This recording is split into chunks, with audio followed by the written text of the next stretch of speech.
This channel is supported by Truefire. Truefire is an online library of enough. You can get the Truefire All Access Pass for as cheap as they ever do it, the $99 thing. So just jump and do that if you're looking for the best price that you can get Truefire All Access for. Okay, so something a little bit odd happened to me on Sunday. I was walking. I had this gig in Lyme Regis playing with my buddy Jake Loosemore, Joe Leese on bass, Matt Kitchener on drums. Yeah, it was a great gig. A couple of you guys came along. I think Joel, you were there. Anthony was there. That was probably it. Oh, my mum and dad were there. And also Elodie and Liana. But I was walking up the hill to the car park. If you know Lyme Regis, you know it's a bit of a disaster. And the sun was coming down. And someone that I recognised goes, "Hey, all right?" And I was like, "Wait, hold on." And it's someone that I recognised. And you might recognise them too, but I don't really want to put their business out there too much. But it was kind of cool because this was like someone I've known that has been actually kind of touring as a pro since easily like 2014, around that sort of era. So it kind of like has done quite a lot of tours with people. And it was really interesting because he was like, I use your Helix presets, and I was like, oh, wow, that's interesting. And so apparently even like for the bits between songs he uses my pad presets, and I thought that's kind of interesting.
And he said something that really sort of blew my mind a little bit, which obviously, like, as guitarists, a lot of us kind of think a lot about gear and make choices on gear that are kind of in our heads, and probably in reality as well, kind of important to our tone, our performing, and all of these sorts of things, and maybe even our identity.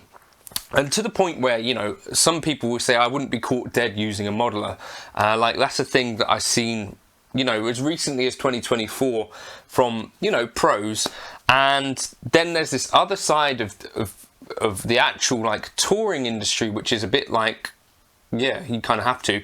And anyway, this guy said to me, like, basically the decisions by the time you get booked on a tour have already been made by the production team as to what you're going to use. And so for this guy in particular, it was Helix. Now, I know that also the guitarist playing for Jacob Collier, Ben Jones, that production is built around Helix or HX Stomp as well.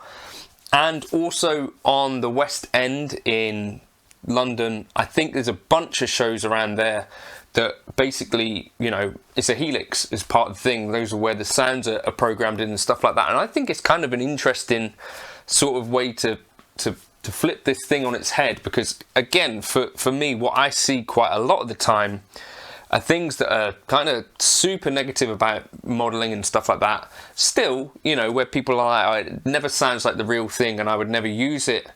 Or people that say like anyone who's a pro will not be using this stuff. Or, you know, this stuff doesn't sound right, it doesn't sound as good. All of these sorts of things which are kind of like a little bit sniffy to the modeling stuff, which I've been very open-minded to. Perhaps to the point where I've been like the other way, like, you know, what do I need all these amps for? Where I've kind of come back around to this idea where there's a good reason for having both. So I was on this gig on Sunday, and I can't really imagine playing a gig like that without something on stage kicking out a bit of volume. And I think you know the sorts of gigs that I'm talking about here, where you're like playing a pub, playing like outside of a pub, where you're doing things in a club, anything that rhymes with up, I guess, rub-a-dub, grub.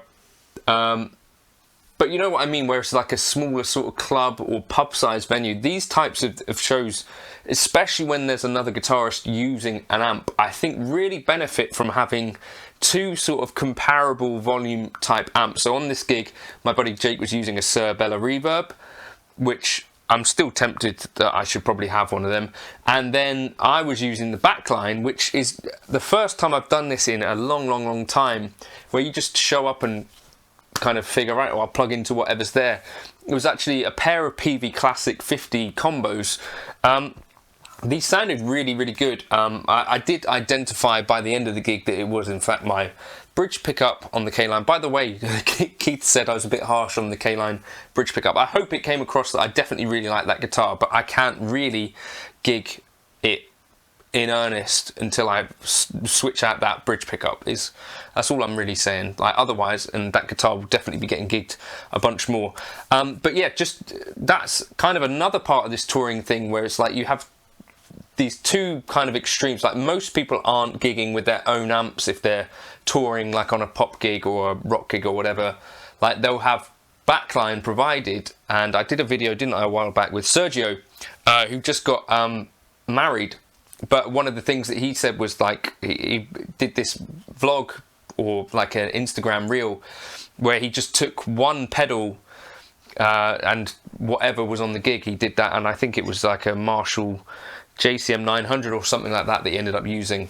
But yeah, like, either you'll be using a modeler, whether that be Quad Cortex or Helix, or you'll be at the whim of like backline hired amps, which basically are handled by, again, production, where they, in each kind of place that there's a gig, is their job to ensure that there's an amp, you know, and the choices might be something like a Fender Twin or Deluxe Reverb or this sort of thing. And it's that toss-up that I've heard Rob Harris talk about, who gigged with Jamiroquai, obviously is in Jamiroquai, and played with Sister Sledge, and actually does this kind of more proggy thing as well. But kind of one of those things where it's like, if you're doing these backline type gigs, they can be kind of inconsistent. And what Rob has said is, like, actually I kind of prefer knowing what my preset's going to sound like from place to place, you know, especially if you're on in-ear gigs anyway. Consistency is just as important as things like, you know, inspiration, I guess. And these kind of gigs, you also have like long rehearsals, or, you know, weeks of rehearsal where you can actually dial in your sounds and get your monitor mixes right. And I think that's another part of what we miss when we're not like doing professional touring, like semi-pro or like functioning pros, where it's like every gig is set up differently, where you don't really get this consistency to really get a really great sounding in-ear mix. Anyway, all of that to say that it was kind of a little bit mind-blowing to me that, and obviously I guess this must be the case like in these pop gigs, where it's like, this is the gear that we're using, can you find some presets to work for it? And it's kind of cool to hear that some of mine have made it onto these sorts of shows, which is kind of fun. Anyway, I wanted to talk about that quickly. and I'll catch you in another video soon. I'd love to hear from any of you guys that are still battling with this modeling stuff, what you found works for you, if you've struggled, are there things where you like yearn to be using amps again, or you kind of done like a few of these backline things where it's like you're plugging into an amp that you've never played before. My buddy Jake last week as well plugged into a Blues Deluxe for the first time, really enjoyed it. Those PV Classic 50s, really enjoyed them. And I think there's something to be said for, you know, being able to make it work with whatever the gear is there. I think in most cases, you know, assuming it's not like a really odd amp that is totally out of your sort of comfort zone, then it's probably possible, right? I don't know. Let me know your thoughts. Cheers for stopping by.